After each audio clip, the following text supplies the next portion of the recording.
प्रदेश की सबसे बड़ी और सबसे सफल कृषि प्रदर्शनी के साथ ही कृषि सम्मेलन एक बार फिर से फार्मटेक एशिया की ओर से इंदौर में आयोजित किया गया, जहां 200 से अधिक कंपनियों ने प्रदर्शनी में भाग लिया।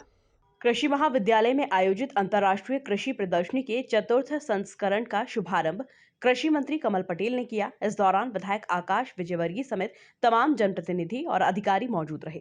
लगभग 200 से अधिक कंपनियों ने प्रदर्शनी में भाग लिया, जिसमें कृषि और बागवानी मशीनरी, ग्रीन हाउस और पॉली हाउस प्रौद्योगिकी, ट्रैक्टर निर्माता, टायर निर्माता, पाइप्स और पंप्स निर्माता, सिंचाई और जल संचयन, डेयरी मशीनरी, पशु आहार, खाद्य बीज, कीटनाशकों के उत्पादकों ने अपने प्रोडक्ट और तकनीकों का प्रदर्शन किया।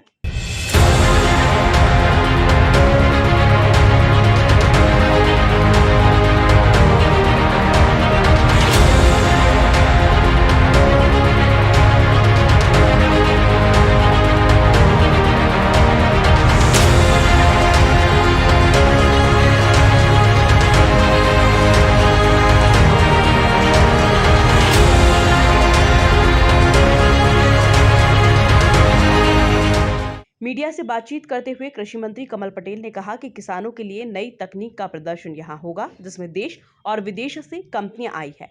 जो हर साल लगता था वो 2 साल के अंतराल के बाद लग रहा है और चौथा फार्मटेक एशिया का ये मध्य प्रदेश का ये सबसे बड़ा मेला है, जिसमें किसानों को नई तकनीक, उन्नत तकनीक, आधुनिक खेती, यंत्रीकरण से लेकर खाद, बीज, दवाई, कृषि उपकरण और नई नई टेक्नोलॉजी, अब तो ड्रोन का ज़माना आ गया है, तो ये सब तकनीक का प्रदर्शन यहाँ होगा। 200 से अधिक स्टॉल लगे हैं, देश और विदेश से भी कंपनियाँ आई हैं और इसलिए मैं सबसे पहले तो फार्मटेक एशिया के हमारे व्यास जी को और पूरी टीम को बधाई देता हूँ कि उन्होंने हमारे मध्य प्रदेश के किसानों को अच्छी तकनीक, अच्छी आधुनिक खेती में और आय किसान की कैसे बढ़े, जो प्रधानमंत्री नरेंद्र मोदी जी का संकल्प है कि 2022 तक किसान की आय दोगुना करना है, उसमें सहायक सिद्ध होगी।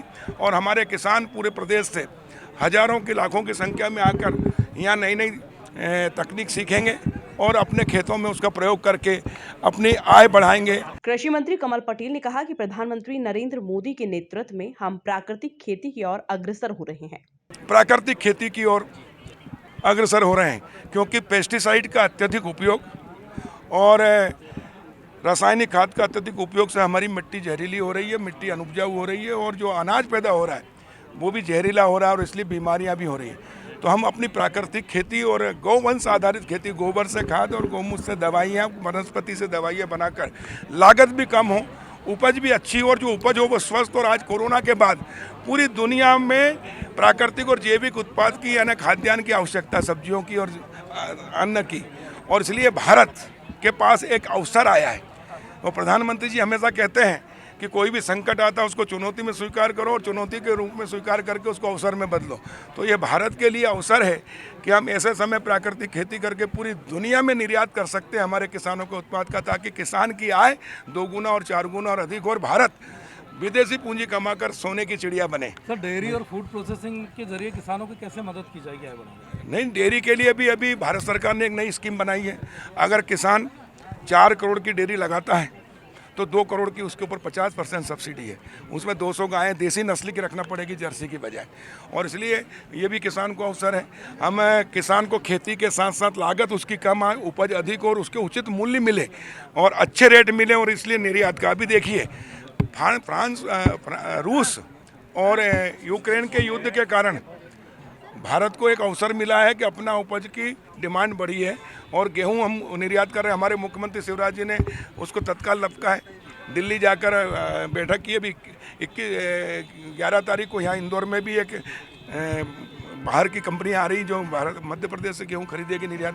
तो हमारे किसान को भी अच्छे रेट मिलेंगे और हमारे देश में विदेशी पूंजी आएगी और हमारे देश का जो खाद्यान्न है वो विदेशों में जाएगा। और एक बार जब हमारा MP का गेहूँ, जो सोना जैसा गेहूँ है, आज उसकी ब्रांड पूरे हिंदुस्तान में लेकिन पूरे विश्व में होगी और इससे हमारे किसान की आय कई गुना बढ़ेगी। इस दौरान बड़ी संख्या में किसान प्रदर्शनी देखने के लिए और नई तकनीकों की जानकारी लेने के लिए पहुंचे थे। Bureau report, MP news, Indore.